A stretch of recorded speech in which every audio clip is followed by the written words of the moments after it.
पश्चिम बंगाल की राजधानी कोलकाता में रविवार को हिंदुओं के आध्यात्मिक जागरण के लिए भगवत गीता का पाठ किया जा रहा है, जिसमें करीब 5 लाख श्रद्धालु शामिल हो रहे हैं। इस कार्यक्रम में 5 लाख लोग एक साथ गीता पाठ करेंगे। ये कार्यक्रम सनातन संस्कृति संसद द्वारा आयोजित किया जा रहा है, जिसमें कई मठों और धार्मिक संस्थानों के साधु संत जुड़े हुए हैं। आयोजक इसे पश्चिम बंगाल में अब तक का सबसे बड़ा सामूहिक गीता पाठ बता रहे हैं और दावा है कि ये देश के सबसे बड़े आयोजनों में से एक हो सकता है। 5 लाख लोग एक साथ आ रहे हैं, तो जब हमारी सामूहिक शक्ति होती है, सज्जन जब सम्मिलित होते हैं, तो धर्म की जय जयकार होती है। भगवान ने गीता का गीत गाया ताकि किसी भी परिस्थिति में हम डट के खड़े रह सकें। अपने आंतरिक शत्रु जो हमारे चित्त में काम, क्रोध, लोभ, मोह जो हमें दुर्बल करते हैं, उस पर हम अंकुश कर सकें। हम भारतीय जिस सनातन हिंदू धर्म का पालन करते हैं, न केवल हिंदुओं के लिए, सभी मानव जाति के लिए भगवत गीता एक ऐसा मार्गदर्शक है, एक ऐसा मार्गदर्शक पुस्तक है। जब भी कभी मन की अवस्था अर्जुन जैसी हो जाती है, भगवान श्री कृष्ण अलग अलग तरीके से अपने मन को कैसे निश्चित किया जाए उसके ऊपर मार्गदर्शन करते हैं। ऐसा मार्गदर्शक करने वाली भगवत गीता हमारे लिए प्रेरणा स्थान और मार्गदर्शक की पुस्तिका है। ममता बनर्जी किसी तरफ नहीं है। उन्होंने जगन्नाथ मंदिर पर स्थापना करके उनको प्रेरणा दिया जो बाबरी मस्जिद स्थापना कर रहे हैं।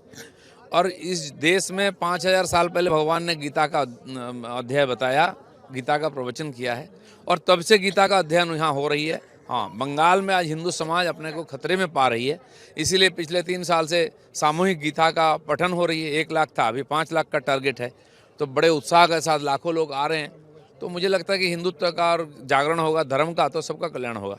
हिस्ट्री कभी रिपीट नहीं होगा बाबरी मस्जिद के लिए, और इसलिए आप देखें कि सब हिंदू लोग, हिंदू समाज लोग, सनातनी लोग एक साथ हुआ है, एक छात के नीचे सब लोग इकट्ठा हुआ है।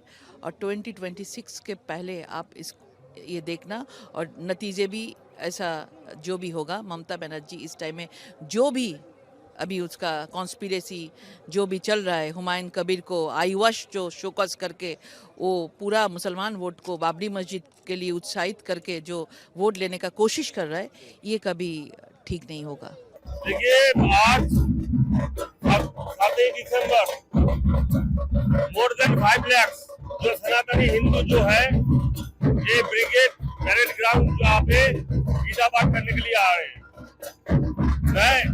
तो मेरा मानना है it will be more than 5 lakh, 5 lakh से भी ऊपर होगा।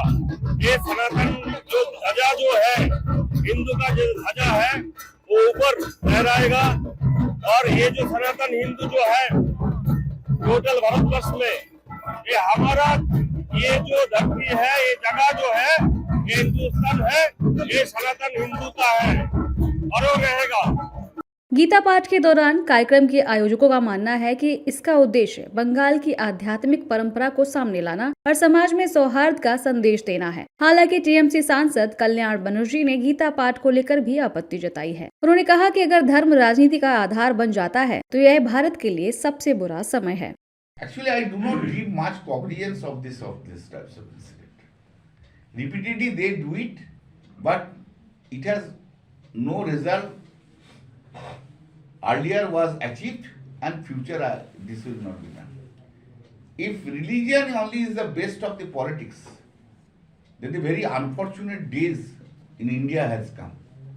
Indian democracy depends upon secularism, and the political leader who forgets about this concept of secularism, they also destroy the democracy of the country. जानकारी के लिए बता दें कि इस गीता पाठ के कार्यक्रम में 5 लाख से ज्यादा श्रद्धालुओं के शामिल होने की आशंका है। इतनी बड़ी संख्या में भीड़ की आशंका को देखते हुए प्रशासन ने व्यापक इंतजाम कर लिए हैं। पूरे मैदान और आसपास के इलाकों में सुरक्षा बढ़ाई गई है। भीड़ कंट्रोल करने के लिए मेडिकल सेवाओं और आपातकालीन इंतजामों की विशेष व्यवस्था की गई है। बता दें कि ये कार्यक्रम ऐसे समय पर हो रहा है जब राज्य में धर्म और राजनीति को लेकर सियासी बहस